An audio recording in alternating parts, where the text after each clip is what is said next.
Okie dokie. So here's an example of the bond calculation question that you will get on the exam. I figured I'd jump you right into this because actually I don't feel there's a whole lot of scaffolding to this, so you might as well see the exam question as is. So I call these the bond calculation ones because they're showing you the bonds and you're doing some math behind it. The math that you're doing is just algebra, so FYI, that's what to expect. So let's read the question carefully and then set it up. There are two ways they could ask you to answer this question. The first thing they could ask you is what is your unknown?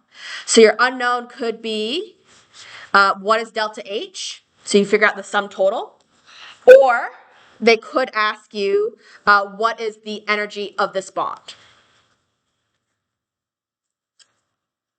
So you have like an unknown bond energy. So those are two different ways to ask it. The setup is still the same. It's still set up as an algebraic equation. If it was the delta H, it's slightly easier because you already have the unknown on one side, whereas this is not on one side. The way to kind of think about it is that you have your delta H is going to be equal to the sum of all the bond energies for your products minus the sum of the reactants. Sum of the products minus the sum of the reactants. Okay?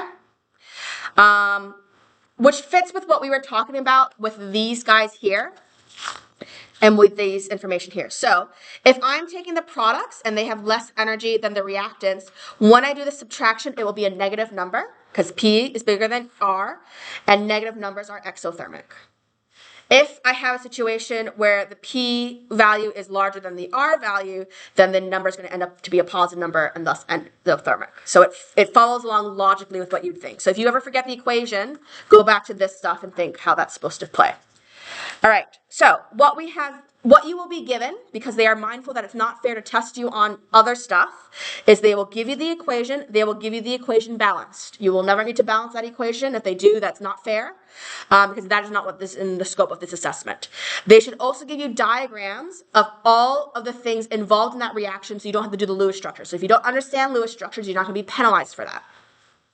So what you basically need to do is create a list of all the reactants, all the products, and then do the subtraction and then figure out the delta H. In this example here, they are doing ethanol that's being reacted with oxygen gas called combustion. So you're burning ethanol. And they've shown the equation below and they've shown my delta H. So what that tells me is that my unknown is not H. It's going to be somewhere in here. They want you to calculate the bond energy for the C double bond, or sorry, from the O double bond O. So that is my unknown. So what that tells me then is that my X is going to be somewhere, if this is a reactant, it's going to be over here. All right? Now, when I plug in everybody, I need to be mindful of how many bonds of each do I have. They're going to give you a whole list of all the bonds that are available. So what I'm going to do is I'm going to create a list of products. I'm going to create a list of reactants so I know how many I need to add together and how much I need to multiply. Because not only do I need to think about the structural formula, I also need to think about are there any coefficients in front. All right? So let's look at products. Actually, we'll do reactants first. So let's keep track of all of my reactants. So when I look at my reactants, these two are the reactants that I have. I see that this is only 1 and this is 3. So I need to make sure I multiply this by 3. So if I was to come up with a list, the number of carbon-hydrogen bonds I have is 1, 2, 3, 4, 5. So that's 5. Then I look to see, okay, I have a carbon-carbon bond. Oh, carbon-carbon. And I only have one of those. So I have this bond ticked off, this bond ticked off. We good so far? All right, I have a carbon-oxygen bond. So I need to write that guy down. I only have one of them. And then I also have an oxygen-hydrogen bond. And I only have one of them. So you can, if you want, you can annotate it and cross it out as you go. Are we good so far? And then I see I have an oxygen-oxygen double bond, but because I have a 3 in front, I need to multiply that by 3. So oxygen-oxygen double bond, I have 3 of them. Then what we are going to do is we are going to use the numbers in this table here to figure out my total. So carbon-hydrogen, carbon-hydrogen, you're multiplying 4, 13. Carbon-carbon is times 3, 48.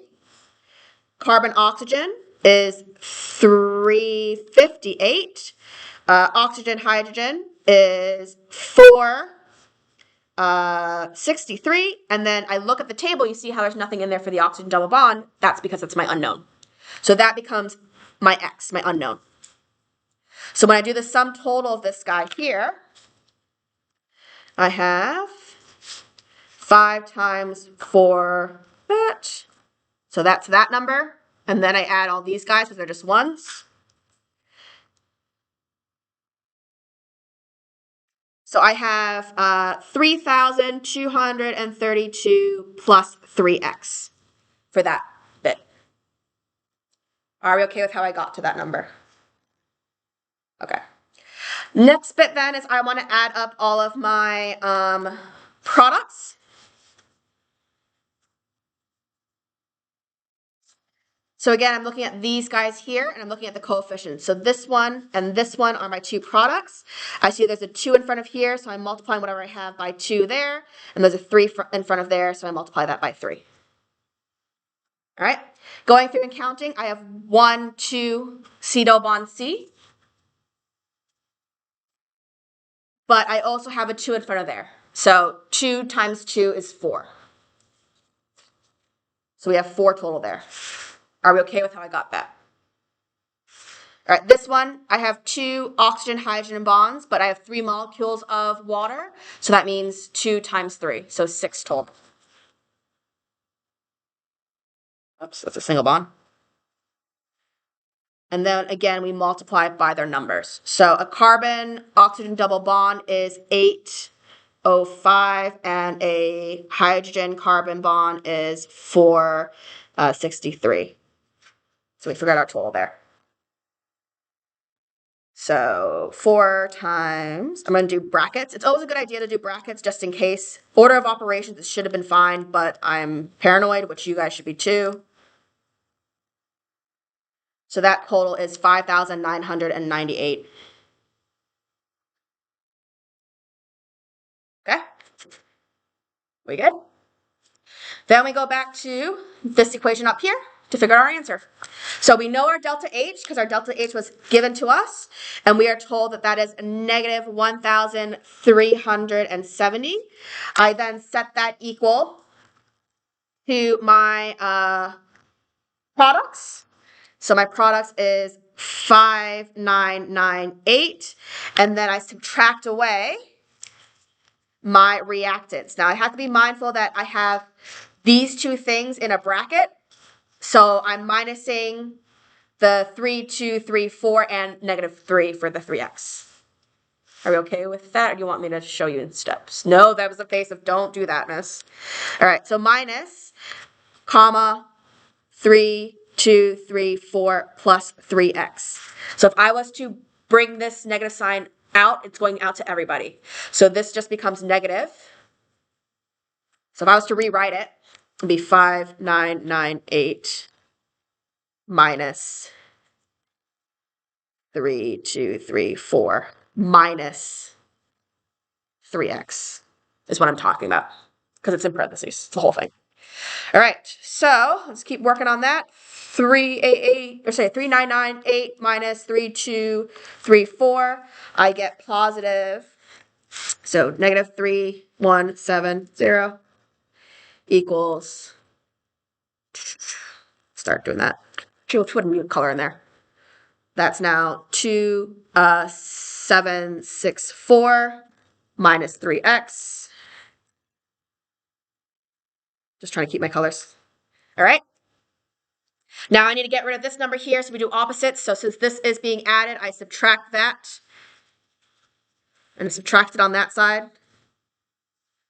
So that cancels out. So I have negative 2,764 plus negative 1,370. So my total then is, I'm going to move it over here, negative 4,134 is equal to negative 3x. And now I divide by both sides by negative 3. So the 3's cancel out, and then the negatives cancel out now too, which makes sense. So 4, 1, 3, 4 divided by 3, I get x is equal to 1, 3, 7, 8. Are we okay? So what that tells me then is when I'm figuring out my answer, I'm just trying to clean my guy up now. So final answer, remember 3 significant figures and units. Thank you. So the C double bond, the O double bond O bond is 1,380 kilojoules per mole is my final answer. Just rounded it up because you want 3 significant figures. And then I'll show you guys the marking schedule so you know where that is. Let's say do that one. Questions, concerns, comments? Yeah. Where? From here. That was my delta H. All right, let's check the marking schedule to make sure I did my math right. And also to make sure you guys know the marking, like how the points break down. Because if you can do this, it should be an easy excellence point. And it's just a matter of going through the steps. And counting. Can you guys count is the main thing for this one. Marking schedule, there it is.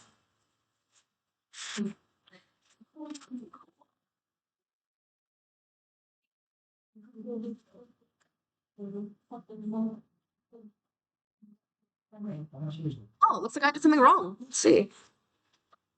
It's good that I made a mistake because now you guys know what a mistake looks like and how to fix it. Let's see. Did I put it the wrong way around? Maybe I did. I have the numbers the wrong way around. Did I? Hold on, let me check my math.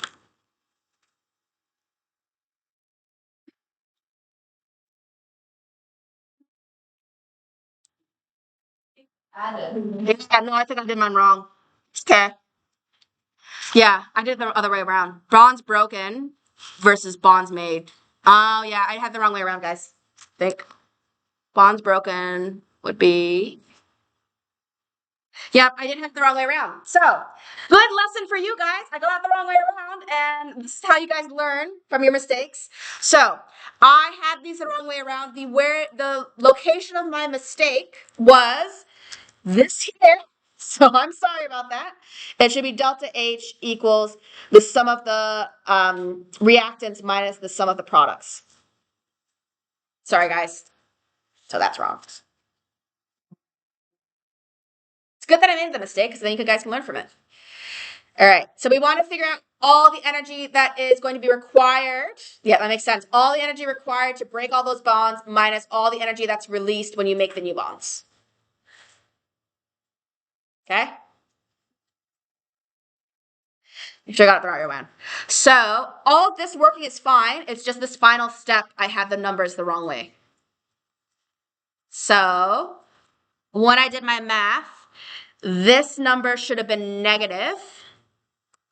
So instead we were adding this to each side, and then my total over here, so this should have been positive. Sorry, this should have been negative. This should have been positive as well. So when I added these two together, then I'm adding there. So I should have had negative 1370 plus 2764.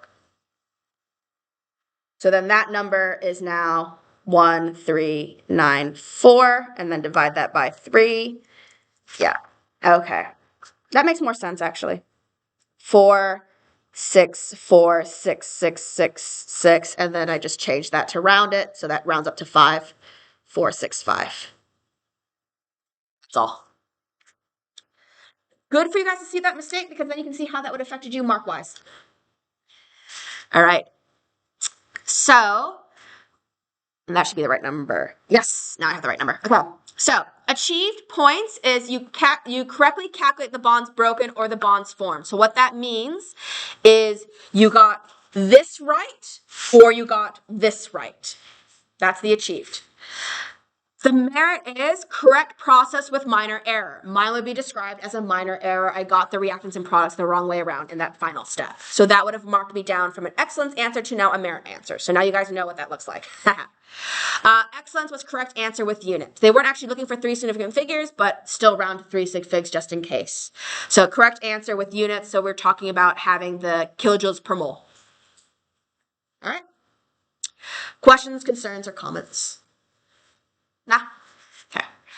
The trick is making sure you count. So like, for example, if you did everything correct, but you forgot to like multiply this by 6, that would be a minor error, and that would mark you down to a merit. Okay. Let me just talk about what's available for you guys to work on so you guys know, because I know there's only a couple minutes left. So we did our notes. So some things to keep in mind is Mahi choice. There are SciPy pages you guys can do. I think they might not be as complicated. I can't remember. But I think more or less you can basically probably jump straight into the exam questions for these guys. Just remember when you're looking at those exam questions from No Brain Too Small, you want to skip through it and just do the bond calculation ones. Don't worry about any of the enthalpy ones because we'll do that over the next couple lessons.